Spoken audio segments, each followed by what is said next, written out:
Well, welcome to Ryan Spelts Podcast. And today's a little bit of a departure from my normal. We normally talk to business owners, but we have a special guest with us with our local sheriff in Weber County, Ryan Arbon. And so I'm excited to kind of talk to him. One of the reasons I actually invited you on is because I've never really interacted with a sheriff before. I think my parents knew the sheriff in Henderson, Clark County at one point, but I didn't, as a kid, I didn't know who it was. But from my experience, you're very proactive in being part of the business community. And so that's one of the reasons I said, you know what, let's have the sheriff on. And then you're also an elected official, correct? Yes. So we're going to talk marketing too, because you have to market when you campaign. And so that's the specialty of my channel, but we'll talk about that a little bit as well, and just kind of dive in. So why don't you tell a little bit of background, how it came about becoming the sheriff, and maybe what you did before that and kind of led up to it. Yeah, thanks Ryan for having me. Appreciate it. This is a great opportunity and benefit to everyone. You appreciate what you do. I love your magazines, by the way. We Thanks. Read them, and one thing that my wife and I have noticed about your magazines is the quality. I mean, those things look really good. They're not just thrown together. Yeah, so thanks. Good job on that. Thanks. Yeah, a little bit about me. Born and raised pretty much in Weber County. I lived in Missouri for 4 years, back in 98 to 2002. So back up a little bit. I entered law enforcement in about 97, worked for the sheriff's office for a few months. And then my brother lived in Missouri, and he said, you gotta come out here. It's cheap, school's cheap, and just he sold me on it. So just got married. We moved out there and went to school there, graduated. While I was there, going to 4 years. While I was there, I was a marshal for the state of Missouri. And as soon as that ended, graduated, I moved back home and live in North Ogden right now. Been there for about 18, 19 years. Born and raised Pleasant View, North Ogden area.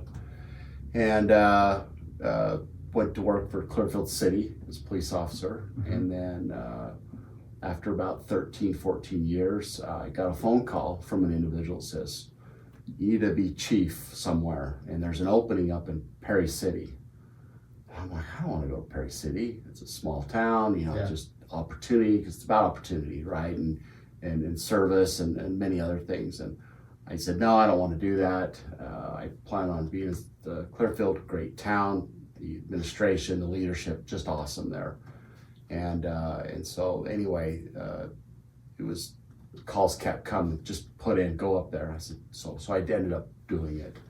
And it was a good move. I was there, and after a couple of years, I got a phone call saying, hey, you need to run for sheriff. I said, what? Because it wasn't on my career path. I just never even thought of it. And I said, why do I need to run for sheriff? And they said, well, there's problems in the county. And I said, like what? And they were telling me, and I'm like, well, that's a lot of agencies have issues. I mean, to me, it sounded like it was common and it wasn't a big deal. And they said, no, you just need to run. And I've always loved the county. That's where I started. And I just didn't think it. So I said, no, thank you. And Sheriff Thompson, who I only met a couple of times, I had a lot of respect for him. And I just said, he's running a good ship, and just, I'm not going to run just for the sake of running. Right.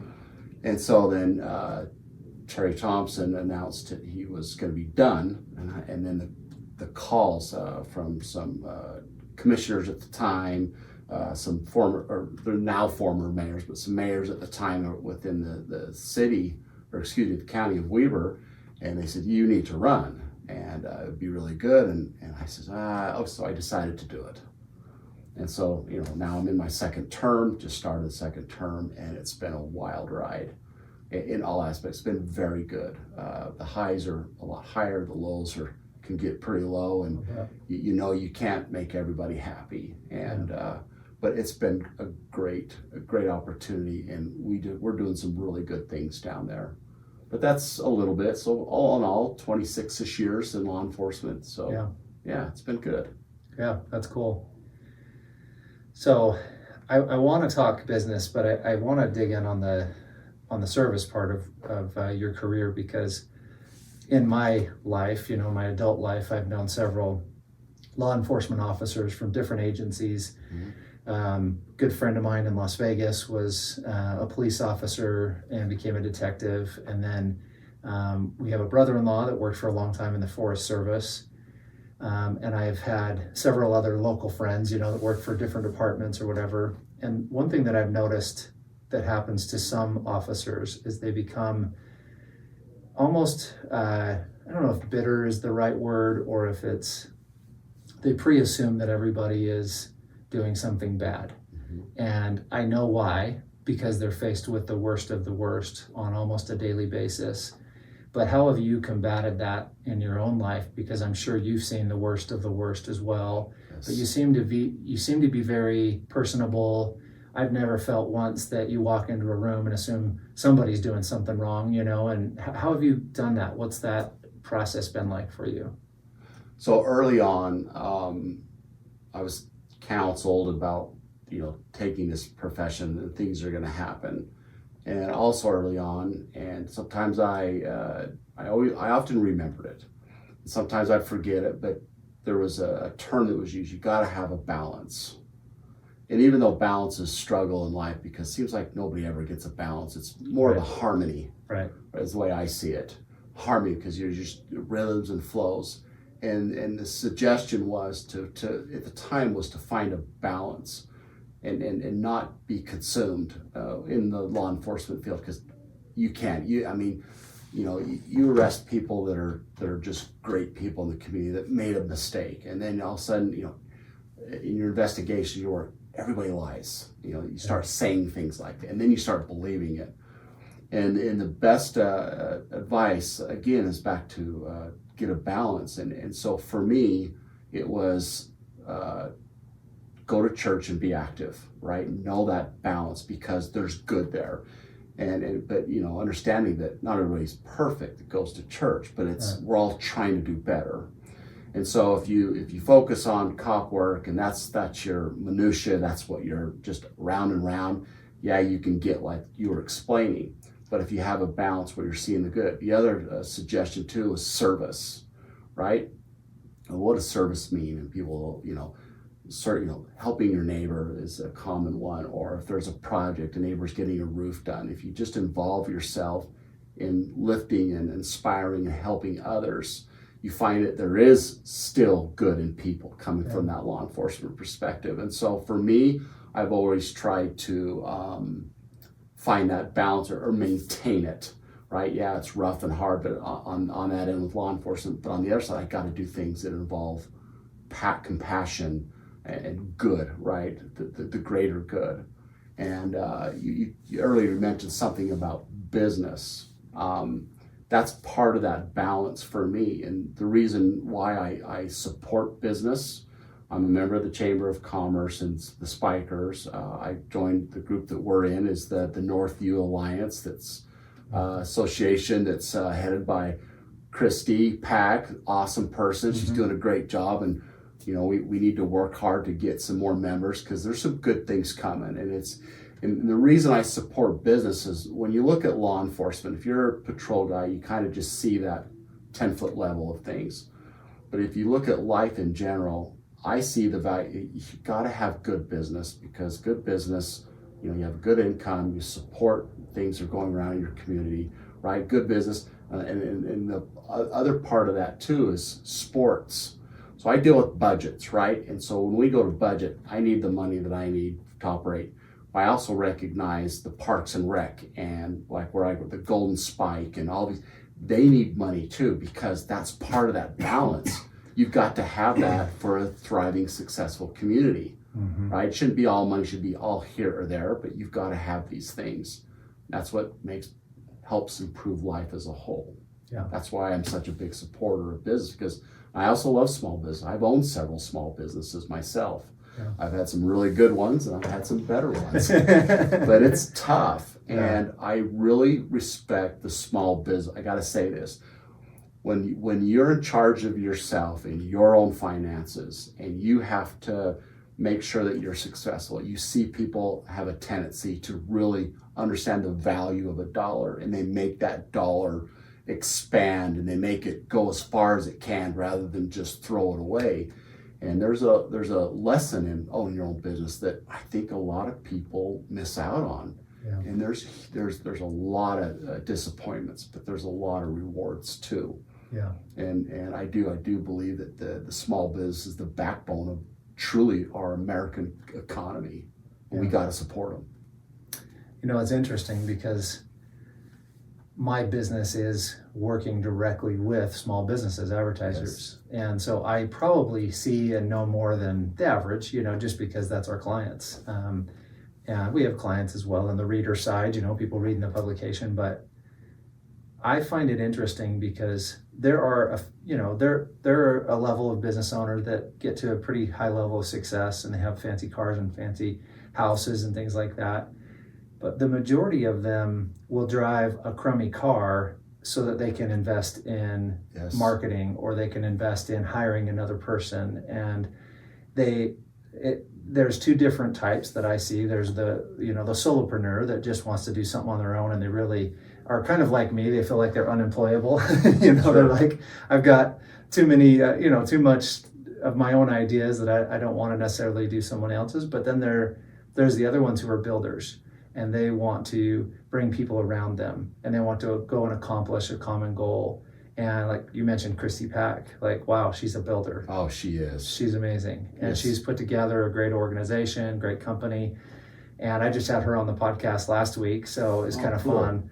And just to hear her say and echo some of the things I've felt as a small business owner, you know, and you're just like, why is it so hard sometimes? You know, why can't it just work? And she was just, you know, repeating some of those same things, and yet has accomplished great things. And so I've seen a lot of that. So I agree with you. I think it's just a different breed, and they often will sacrifice their own life, you know, their own pleasure, their own. And they're also, they understand, you know, I want to make sure I say this right without saying it wrong, but, you know, they understand life generally, and they also seem to be the ones that are most out serving and helping others too. Yeah. There's just something there that's hard to explain, but you just see just awesome people. It's that community. It's that. Yeah. It's actually, it makes me think of when we started Connection Publishing. The reason the word connection was used is because I was employed and my company had me down south all the time. I did not feel part of Weber County. Even though I lived here for like 8 years, this wasn't home. Right. I'm from Las Vegas originally, and I just didn't feel it. And so our intention when we started the magazine was create connection for ourselves, really. I just wanted to know the people here. Other than people we went to church with, I didn't know. Right. And so, like, now that you say that, I'm thinking of all the business owners I know. They want that connection. They want community. They want to be part of it. That's cool. They're a little more vocal. They're a little more supportive. They want to be involved because they're trying to build something, right? A community, and you just you kind of learn that. Maybe not consciously, but they just tend to go that way. And I just have a lot of respect for the entrepreneur and business owners. Yeah, that's cool. I've noticed it because, you know, like I said, I don't have a lot of experience with sheriffs, but having, you know, interacted with you, it's always been at business functions, you know, the Chamber of Commerce, Northview Alliance, you know, several different things over the years. Your brother is my doctor, so, you know, this small town still, so we still have that little, you know, interconnection, so that's great. And I think our kids went to school together probably, so.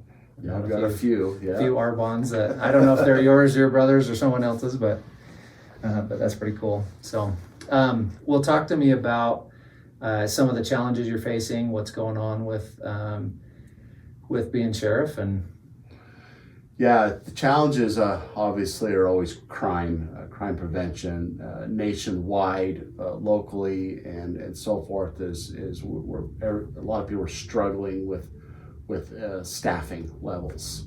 We're seeing higher turnover rates. A lot of our deputies and staff are, something, a lot of this is my opinion, a lot of this is what I'm sharing is what I've read, just kind of mixed together, but there seems to be this attitude of something's always better, right? You see less loyalty or ride for the brand type mentality, right. And a lot of them are offended or they don't like it, and they think, well, if I go over to this agency, it'll be better. And that's just what we deal with. That we see not a really good trend is those coming into law enforcement. And so when you don't have a lot to choose from or a lot of applicants, you start becoming creative on how we can, bolster our ranks and get more staff. And then, right now we're still in a wage war. Law enforcement, in my opinion, has been underpaid for a long time. Now we're starting to be viewed more as a professional level than just, crime prevention, just out doing your job and writing tickets. There's a lot that's expected. For example, the training requirement, it was just do 40 hours a year of training and then you keep your certification. But today with the demands in society, back in the early 2000s, we had the opioid epidemic. That wasn't an issue before that. Too bad. I mean, there's some out there, but not like it is now. And now in the 2010s, we're starting to see this mental health crisis, and that opens up a whole, there's a lot of people that don't believe that it really exists and it's made up. And then you got others that know that it's true. Regardless, we have to deal with that. And so this training of 40 hours of learning how to use your firearm and defensive tactics, that stuff's still valuable. But now we're being trained to identify symptoms and behaviors. And our deputies and a lot of the law enforcement, the local police agencies, the demand to have better trained is increasing, and which is all good. But what that does also is it's less time on the street as well. Yeah. So 40 hours, you can get your training done in a week, but now we're seeing in my office 80, 100, 120, some up to 400 hours a year for training. Like if you're a canine or something like that, it's a lot of training. And so there's a lot of demand, right? When there's a problem, go to the police first, right? And so it's 10 weeks. 400 hours. It's a lot, yes. For some of our deputies, it is huge. And then we have to know every little intricate of how to deal with this kind of emotion or this kind of behavior. And it's hard, it's difficult. Yeah. And then you deal with the criminal aspect. There's a lot of burden that's on law enforcement these days. Yeah. It's high expectations too. And so when you get wrapped up into that, sometimes you feel like, I can't do it. Yeah. Right? And if we had more staffing, we could lighten the load, but there's just not a lot of people that want to come into the profession. You can say, well, this agency's better than that agency, but then on the other hand, the same people there say, well, our agency's better than your agency, right? There's just a lot of challenges. Yeah. But I'll tell you what, I know where I live in North Ogden, Chief Quinney runs a great agency, and Ogden City and all we have great chiefs, we have great leaders, and they're doing everything they can to find the best. And a lot of people think, well, why can't you just hire people? Well, sometimes the candidates are not the best, right. And that's okay, but we're not going to just take anybody to fill a spot. Yeah. There's an expectation of the public to find the best, and we go through our process and we do find the best that we can get. Yeah. And there's a lot out there. And then, sometimes our guys make a mistake, and then the one person that makes a mistake tends to make everybody look bad, which is not fair. Right. Not fair at all.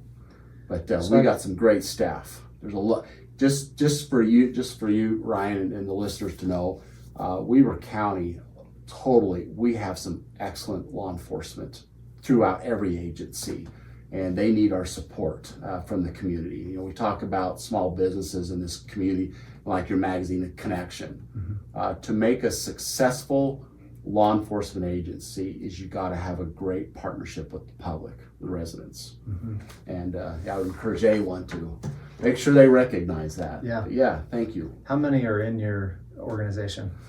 So if we're fully staffed, we're close to, I think, 380, 400. That includes our correctional facility support staff and the enforcement divisions, and then also the animal shelter is under my umbrella, which I still don't understand why it is, but it just is. It is, yeah. we love the folks down there. They they have their challenges too, but yeah, it's pretty good size agency. Yeah. Most of it, about 3/4 of our staffing is the correctional facility. If all of our beds were fully used, we'd have close to 1,100, 1,200 inmates. Wow. It's a large operation. Yeah.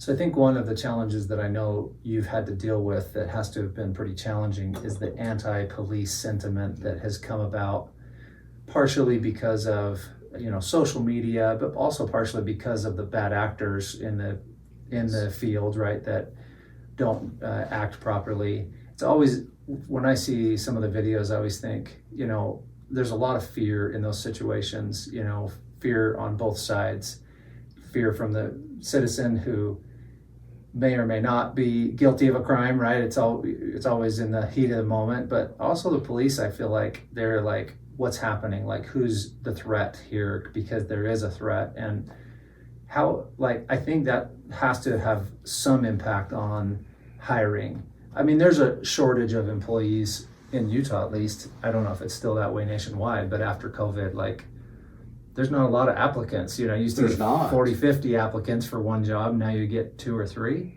It's true. So, but I think that anti-police sentiment, or that fear of being, making a mistake very publicly in the kind of role you have. And I imagine people shy away from that a little bit. They're like, well, I don't know if I can be part of that. I don't want to be the guy on YouTube that everybody's, after and mad at because they did something wrong, or even worse, injured or killed somebody while on the line of duty, which is extremely, it's a big responsibility to have a firearm with you at all times and to be someone who's meant to protect. So I imagine that's been a big part of the recruiting shortage. One of the greatest things that's happened to law enforcement is the body camera, right? Yeah. And one of the worst things that's happened to law enforcement is the body camera. Yeah. And not just that, but then the cell phones that have cameras and video. And so, you see sporadic officers that are out in the public and they're doing their job. They know what they've been trained, they know what they do, but they're also, sometimes they can be worried about who's watching and how many cameras are up.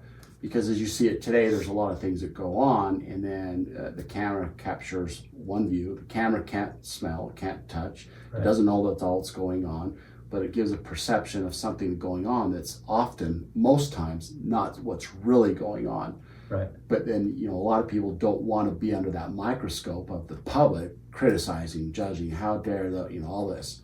Right. And as you see in any of these incidents across the United States, when the investigation is completed, most of them are in support. The officer made the right decision, but then also you get that fear where you don't react, right, or you don't do what you're trained because you're so paranoid or nervous.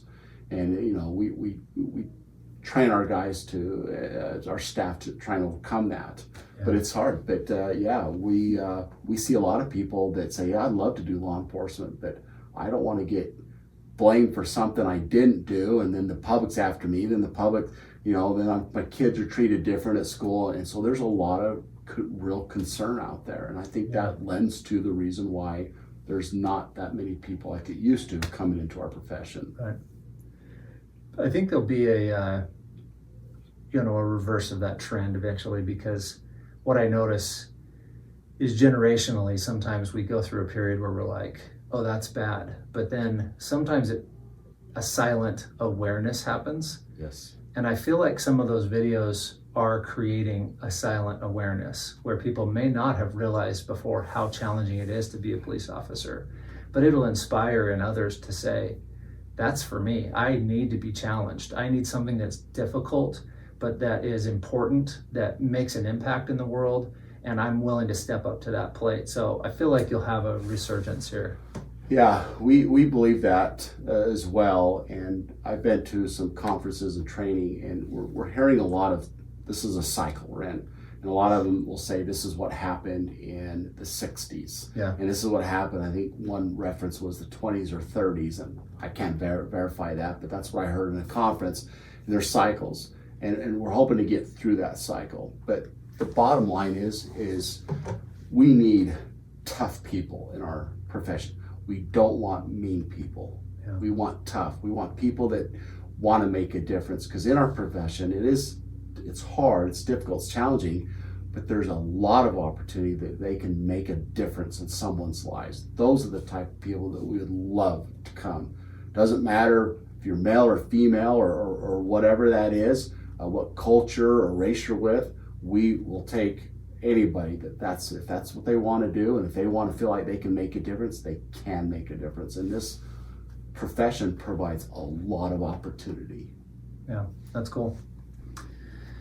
So, talk to me about marketing. You obviously didn't plan to become an elected official. That kind of was thrust in your lap, but you did it, and you've now been elected twice, which I think is challenging. I do not envy anybody that is in office, and I don't ever plan to be in any kind of office, because I do not like the campaigning approach, but its core, it is marketing. Sure. So maybe talk about how you developed your messaging and what process you went through for your election. I will say, if somebody's not from around here, you're popular as a sheriff. Nobody's going to have 100% approval, but you are popular in the area. People know you. You are very visible in the community, and I think that helps a lot. But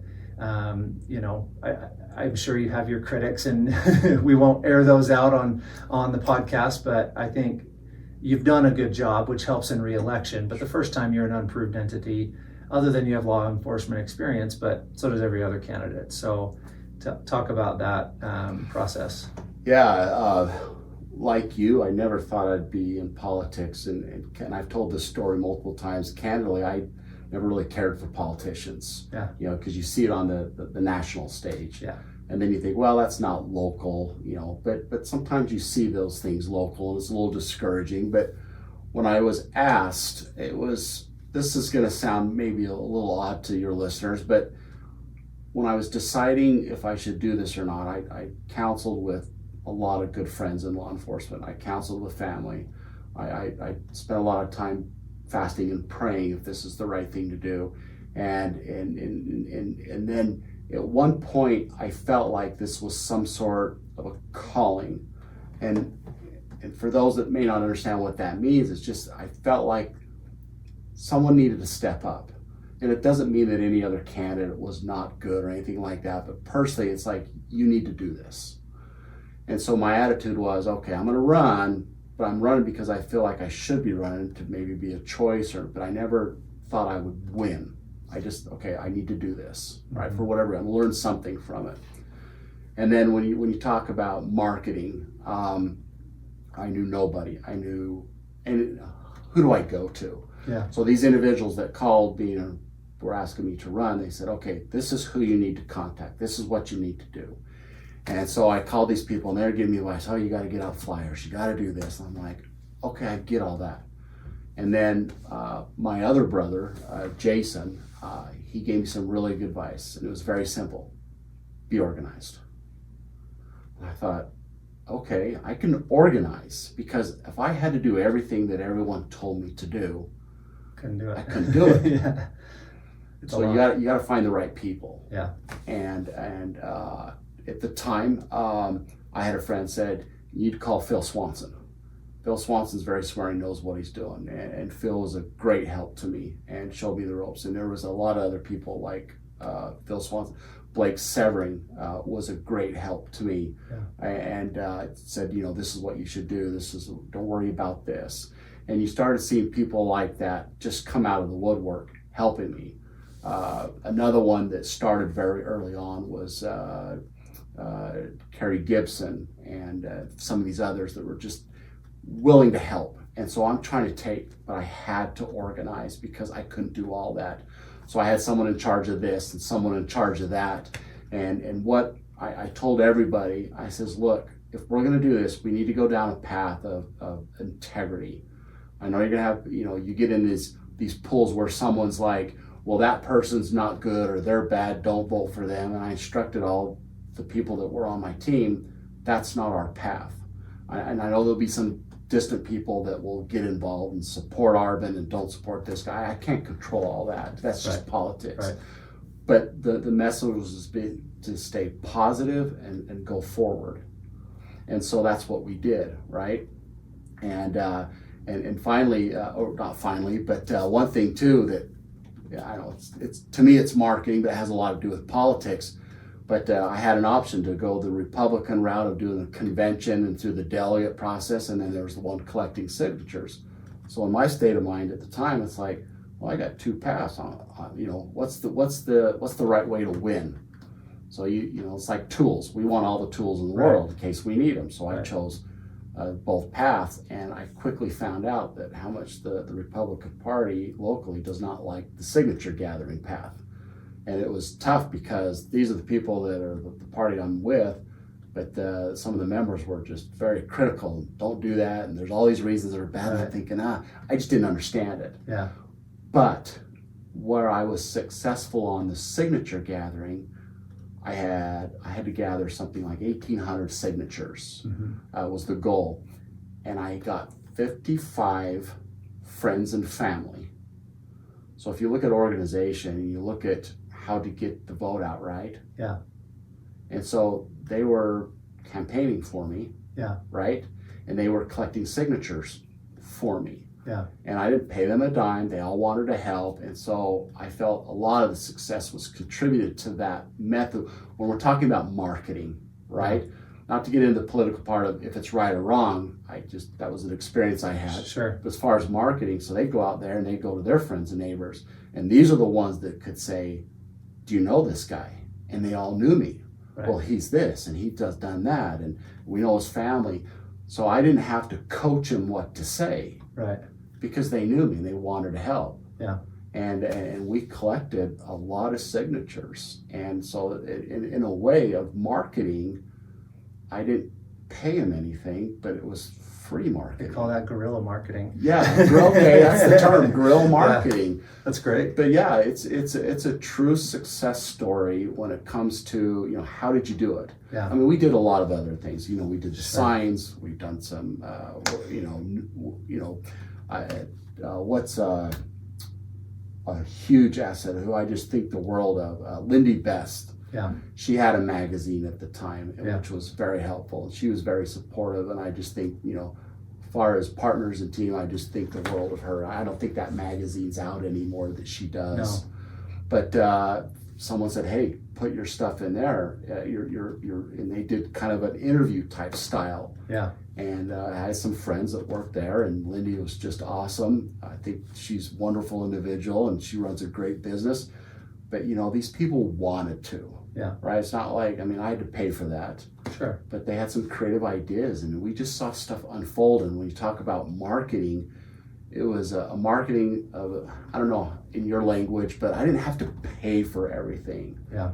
I had people that wanted to support me because they believed in me, which helped a lot. It does. Yeah. It's kind of your evangelists, word of mouth is a powerful tool in any business. People talking about you and saying they do a really good job, you should work with them. And you have to, nowadays the internet plays such a massive role in a business's success or failure. And it's true. Google seems to change their rules for what qualifies and what looks good on their stuff about every week. But one of the more modern changes that they made was that they want to see steady, consistent, and new reviews for a business to do well on SEO rankings, right? You can't get 200 reviews and just let it sit there. You actually have to consistently add to that. It doesn't have to be 100 at a time. You can do 1 or 2 a month, a week, whatever, but as long as they're consistently being added and they're new. Old reviews don't have as much weight anymore. People want to see what's happening right now. So that's that word of mouth tool that businesses have to tap into and say, okay. And I think that's what, obviously campaigning is much different than running a business in some ways, but it's also very similar in others. Very similar. Yeah, you've got to organize, you've got to put together a team, you've got to get them instructions on what to do, create systems for what's going to happen. But I think your re-election is more like, what do your reviews look like? It's true. And that's the thing, when you blend this marketing, you talk about the media and all these things, in the reviews, I love that analogy, by the way, Ryan, but when I first ran, I recorded everything that the paper said about me and recorded all the promises that I made. I was very careful not to overpromise. Yeah. See, a lot of people get caught up in, we're gonna drop taxes and reduce all this and we're gonna change this, and it's just like, man, that's tough for one person to do that. Yeah. But I made sure that the promises I made, I could do it. Yeah. And so when I hired or appointed my chiefs, I said, look, this is what I promised the public. Other than, we have a vision, we have our mission statement and all that, that's all good.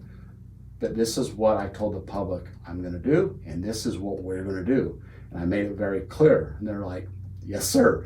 This is what, so we did that. And then when I ran the second time, I could show those numbers and say, right, I promised this. This is what I did. And so, because there's a lot of people that say stuff. Right. And so when you market yourself, marketing like, hey, I look good and this is what I'm going to do. But the second, like you said, the follow-up, the review, I had to prove it. Yeah. And we did. And we had some great stuff we put together, and we showed the public, this is, hey, I honored what I said. And there is a unique blend with marketing. One of the lessons I learned in marketing, and it could be just me, but there's such a reliance on Facebook. Yeah. But we learned that Facebook was not really that big for me, because we had a group that looked into it, and we found out that good old print is extremely valuable. Yeah. And people dismiss it because I think a lot of them think, well, you got to pay for it. But here on Facebook, I get reactions. But, sometimes I put stuff on there and I get people that just say the oddest things, and I'm careful to say. Inflammatory. Yeah, they're just like, okay, I get it, but do you know the why? And they don't do their research, and they don't look into things, and that's just the way it is. But face it, Facebook is some sort of a way to measure. But even the newspaper, which I think has kind of gone away from a lot of stuff, still holds a lot of value. Yeah. And I think when you really get into marketing for a business or a campaign or anything, it's not just Facebook. It's not just online, because you'd be surprised how many people are online and on Facebook, but they're not watching everybody else. They have their own little thing going on, and you got to hit it at multiple levels. It's true. The thing I like about what you do and your connection, it comes to your door and it comes to your house, and they have to touch it, right? And it's in their hand, right? Your covers always look good, because your covers, like, when it comes to marketing and stuff we do at the gel, in the right moment, in the right time, I'll tell my staff, I said, look, if you put a word there, the word that you put down there might make you want to read the next word. It's true. Right? You got to keep it going. Yep.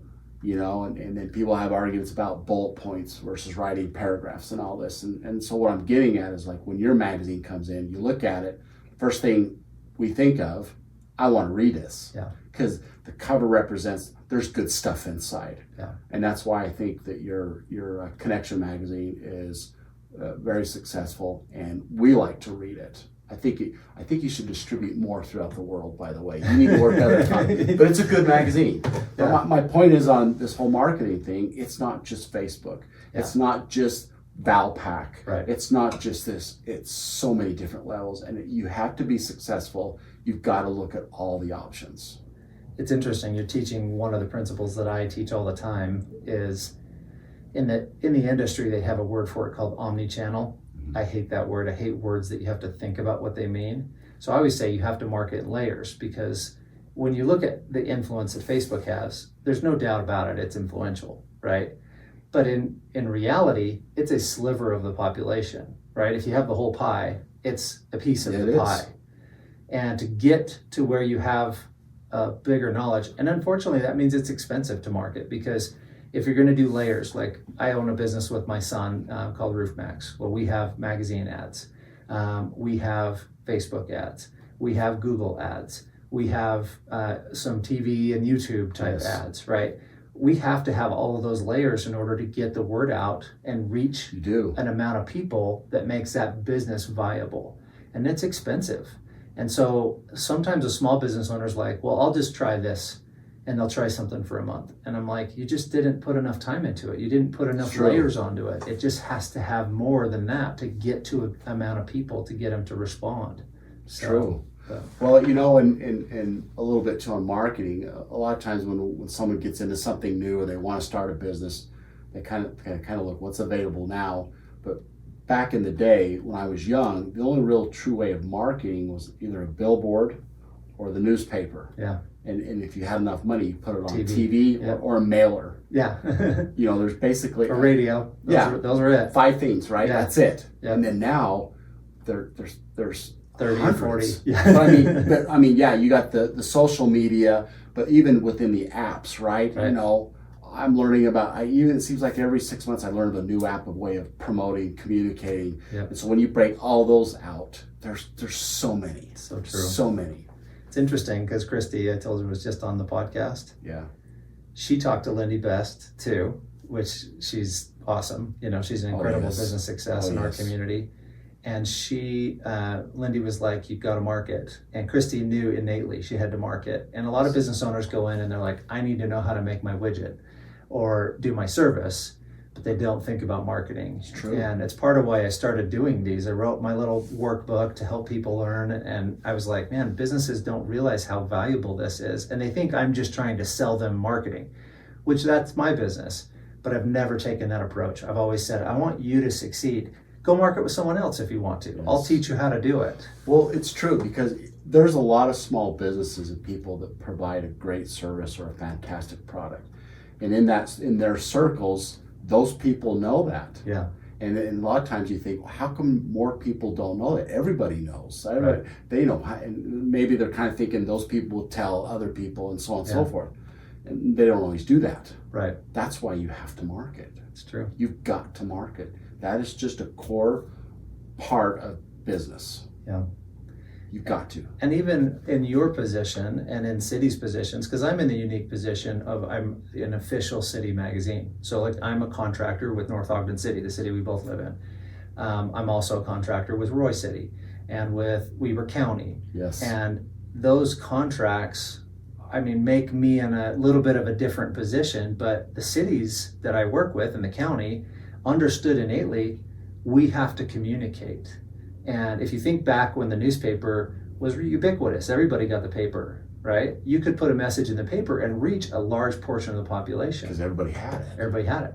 Most people. Anyway. Not that way anymore. No, it's not. So cities and counties have had to take communication into their own hands. And they've had to say, okay, we got to have something like a connection magazine, or we need to do a newsletter. We need to do our, obviously websites are a big part of that. But like you said, a website's hard because you can have all the information on the world in the website and nobody goes and sees it. Right. You got to be creative on how, like right now, most people know I'm in a campaign for to add on to our sheriff's complex, right? Yeah. And I have to get the message out. But we've created a landing page for our information, but interesting enough, there's a lot of people that don't go to websites anymore like they used to because, and this is my thinking, I may be wrong on this, Ryan, but you got to get people to go there. Yeah. Because no one's going to go hit every single website. Sometimes they wait for something to say, oh, there's information, I got to go there. Yeah. Yes, it's like a feed of some sort that gets someone's attention. And so we're creating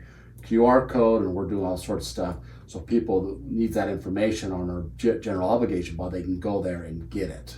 Yeah. But you have to. Yeah. And it's TikTok. I don't use that. My kids are all over that. Yeah. But all these things, we got to put something in there so people, oh, that's important. Yeah. Click here, go there. Right. You got to do that. It is all very important and valuable. Yeah. So yeah, that's cool. So tell us about the bond. What's going on there? Oh boy, this is a big deal.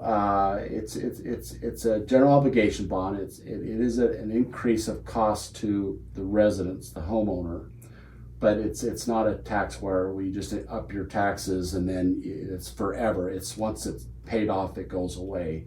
But this has taken us 3.5 years to do this, to get it right. We're not just adding on to the jail. This is much more comprehensive. We are renovating where the clerk's office and my office, the patrol, and we're transforming that into a medical and mental health facility to be a part of the jail.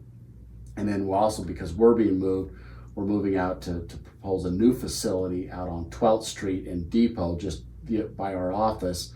And it's a 4-story building where the administration and patrol and all that will move, but the bottom 2 floors of this building will be our new work release center. Kiesel facility, the jail that's downtown Ogden, that's our other jail. Mm-hmm. It's designed, it's not seismically sound. It's not PREA compliant. PREA is Prisoner Rape Elimination Act. It's boxed up. It's a lot of corners, a lot of areas, and it's staff intensive to operate. So it takes like 5 or 6 people to supervise 30 on those floors. But the way the jails are built and created these days, designed, it takes 2 or 3 people to supervise up to 280. Oh, wow. So we're going to save costs. I mean, yes, we're going to cost to build long term. We're going to save, and also we're not increasing staff or employees to make this work, because the staff from Kiesel facility will move over there, and so it's staff neutral on that end. And then the other thing is we have some federal partners that want to they're considering purchasing the old jail and renovating it, or they want to contract it.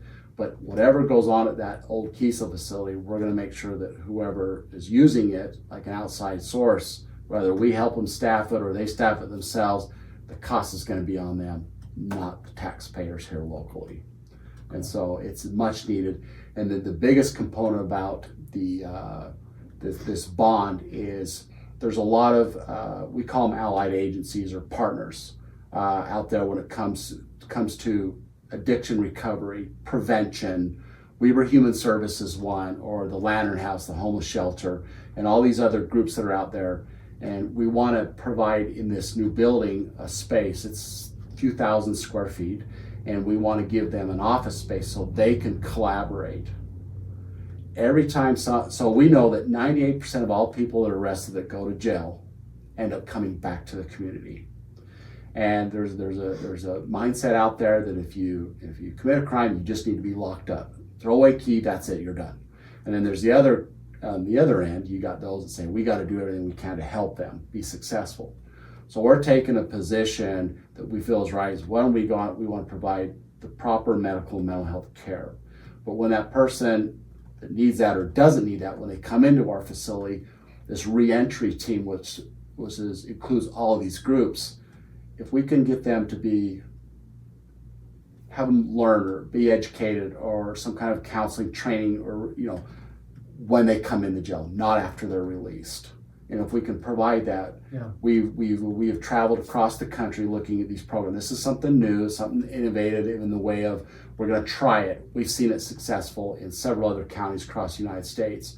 And the whole goal is to reduce recidivism, right? Yeah. And that standard joke that I always tell in the group, when we come to the Northview business, everyone says, well, I do marketing, or I own a business and I sell this. I always tell people, look, I don't want your business. I don't want you in the back of our trucks. I don't want you in our jail. Yeah. And it's just our way of saying, if we can help people be more successful and a productive citizen while they're in the facility, and a lot of times the judges order these things and require them to do it. Right. But if we do it while they're incarcerated, there's a greater success and chance of them not returning to the facility. And we see numbers drop drastically in a lot of these, and that's what we're trying to do with this bond. Great. Oh, it's awesome. Well, they got the time, right? Yes. So I think it's wisdom. Well, it is, and the data that we saw. I mean, like I said, this took us 3.5 years to sort through this, but the data shows that if you just put someone in jail and nothing is done, they're more likely to create another crime, or in their mind they're like, I shouldn't be in here, this is bad or wrong, and they get harder, if you will. But if you get that intervention, or if you get that component in there, it says, hey, you got a drug problem, or you got this other problem, the judge ordered this, we're going to start it then. Yeah. And so this new work release facility, where it's all together, it's 225 beds, it's minimum security, the costs are a lot less. To build a jail today, a hard facility, a prison, we're $700 a square foot. This new facility that we're building is $450. It's minimum security, but it does so much. And it's all focused to help with recidivism because it's expensive. Earlier, I told you that our corrections is the biggest part of our budget. It's about 75%. And our budget is $55 million a year. Yeah. That's a lot of money. Yeah. But if we can reduce those costs, which our numbers are saying that we can, it's a less of a burden on the taxpayers. And it also improves public safety. Yeah. Number one priority here in all this, Ryan, is public safety. Yeah. That's great. So I would encourage everyone to please vote for the bond, but also at the same time, do your homework, Sure. read about it, and know this is the right thing. We believe it's right, and we would love everyone's support on it. Where can people go to read up on it, on the information? And So our official campaign on this will not start probably until next week. So we'll be marketing everything we can to give everybody that access. We've already got our landing page created. So my role in the sheriff, our office, I should say, we have to provide information that's neutral and factual. Okay. I can't fluff it or market it, spin it like, there's a group that can do that, but that's on my end. We have to have all our information together that's going to be put out public. Has to be reviewed because there are rules with the government. And when our attorneys say, yep, this is good, we're going to post it, but we're going to do a big blitz on this to make sure everybody gets access and has available to read that information. Cool. So come out shortly. Okay. Keep your eyes peeled. So by the time this comes out, it'll be out. So I hope so. It should be next week. We should be ready to we'll be putting some stuff out for sure. Okay. Yeah. And so in the meantime, because this will come out after you launch that, do they just go to the Weber County Sheriff's Office website? Will it be accessible through there? We're going to put out a QR code. We're going to put out it'll be the Weber County Sheriff, and I don't know what the URL exactly, but it's going to be Weber Justice Center. Okay. Is what we're tagging this as, and then you're going to see it in all sorts. It might even be in your magazines. I don't know what that group's doing, but it should be. Okay. And so we have teams working on that. I know it's going to be in a pamphlet sent out with the ballot for this election. Okay. So there'll be some information there. That's a little late, but we're going to start early with everything else. Cool. Yeah. Cool. Well, I appreciate you coming in and coming into the studio. I love it. This is the Ryan Spelts Podcast studio. Yeah. Well, you approached me the other day. I felt bad. I was like, I didn't know. But I'm glad you do this. Yeah. It's a lot of fun. Part of what makes me tick is I love teaching. I love people learning and being able to do better. And I certainly don't know everything, but this is the thing I work on all the time. You work on, prisoner recidivism, and I work on marketing. So it's just what we kind of spend, and we got a good view of our beautiful. Love Ben Lowman. You can't see that right here, but on these cameras, but it's pretty cool. Yeah. So, well, that's a wrap, and thanks for coming in. Thanks for having me. Definitely.